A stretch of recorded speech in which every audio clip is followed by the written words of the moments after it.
Yung tire rotation, ito yung sistema na pagpapalit-palitin ninyo yung pwesto ng inyong gulong. Kasi normally sa mga sasakyan, hindi magkakapareho yung paggastos ng tread o ng spike ng bawat gulong.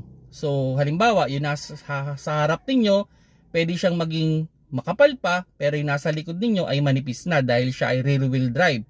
At kung yan naman ay front wheel drive, pwedeng mas maunang lumipis yung nasa unahan mo bago yung likod. So ang idea dyan, kino-cross pattern siya or niro-rotate siya or pinagsuswitch siya para yung spike o yung tread is ma-maximize ninyo.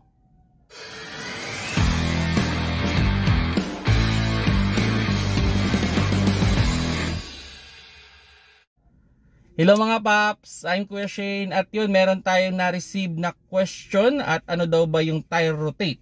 So ito nga yung pagpapalit ng pwesto ng gulong. Kasi halimbawa, yung sasakyan ninyo is front wheel drive. Ang unang ninipis dyan is yung unahan.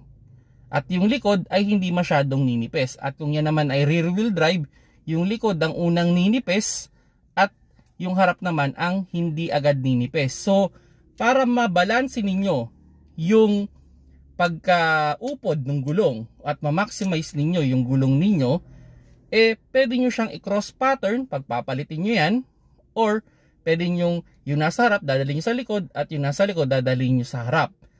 Okay? So kumbaga, mama-maximize mo yung tread kasi ganito ang problema. Pag hindi kasi kayo nag-tire rotate, halimbawa, rear wheel drive yung sasakyan ninyo, hindi kayo nag-tire rotate. So unang ninipis is yung likod. Now, sabihin na natin ang gulong kasi recommended yan ng naka-install sa ating sasakyan ng around 5 years lang. Kung hindi kayo magta-tire rotate, pwedeng yung rear wheel ninyo o yung rear tire ninyo aabutin lang siya ng 3 taon. Manipis na. Yung harap ninyo okay pa. So ang ending, pwedeng mas gagastos ka kagad sa pagbili ng 2 gulong at ang ending, yung 2 mong gulong na nasa harap na hindi mo pinapa-rotate is papalitan mo rin na hindi pa siya manipis o hindi pa masyadong gamit.